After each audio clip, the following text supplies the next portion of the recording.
Hola, hola, ¿cómo están? Espero que se encuentren muy bien.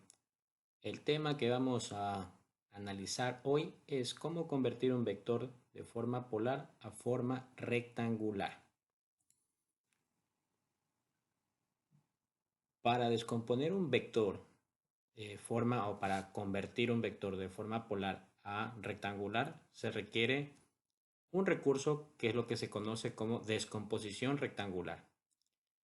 ¿A qué se le llama descomposición rectangular? Bueno, eso no es otra cosa más que proyectar un vector en cada uno de los ejes, tanto al eje X como al eje Y. Voy a tomar como referencia el vector A, aquella flecha que está de color azul. Si ustedes observan en cada uno de los ejes, usted puede establecer que en el eje X tiene una componente o una proyección que está apuntando hacia la derecha. Y en el eje Y tiene una proyección que está apuntando hacia arriba. Entonces voy a reubicar esas proyecciones de tal manera que forme un triángulo rectángulo.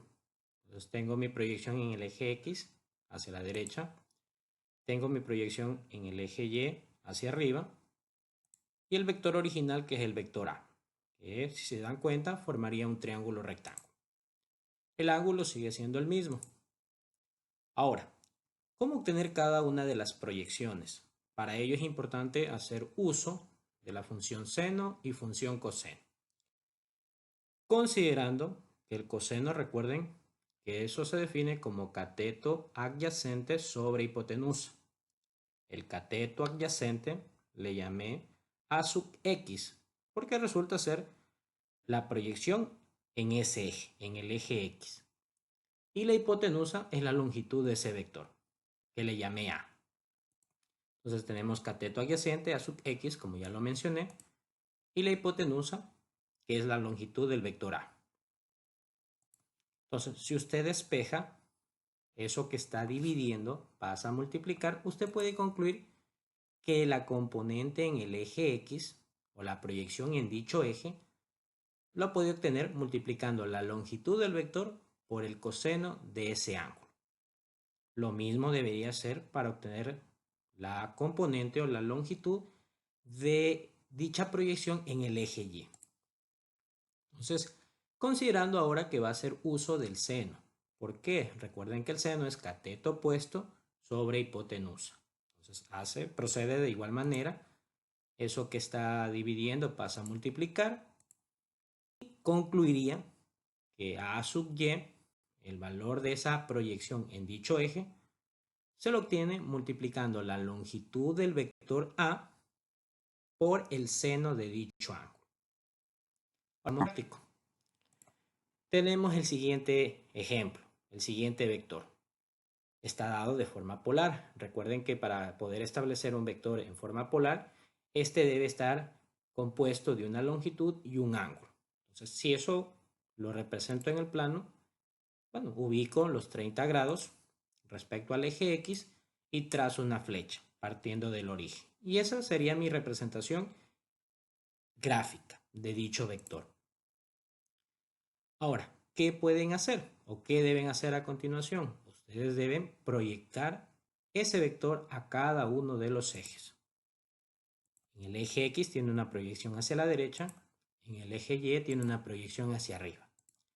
Y proceso que lo va a repetir. Forme un triángulo rectángulo y al formar un triángulo rectángulo, recuerde que en el eje X se utiliza el coseno y en el eje Y se utiliza el seno. Entonces, tenemos que en el eje X, como se explicó en la diapositiva anterior, en la presentación anterior, eso se lo obtiene tomando la longitud del vector, que en este caso es 10 kilómetros, y multiplicando por el coseno de dicho ángulo. Y el ángulo con el cual está trabajando es 30 grados. En el eje Y, muy similar, con la observación de que ya no va a utilizar el coseno, sino ahora el seno.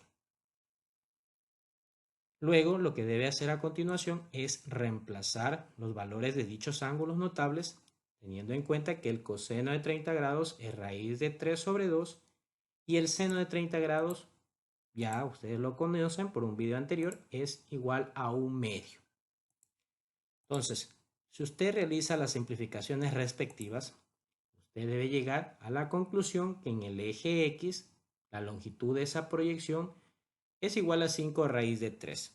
Y en el eje Y, la longitud de esa proyección es igual a 5. Por lo tanto, el vector que inicialmente está expresada de manera polar como 10 kilómetros 30 grados llevado a forma rectangular quedaría expresado de la siguiente forma. 5 raíz de 3, 5. Y así de sencillo es la conversión o la transformación de un vector de forma polar a rectangular. Los espero para una siguiente clase en un próximo video.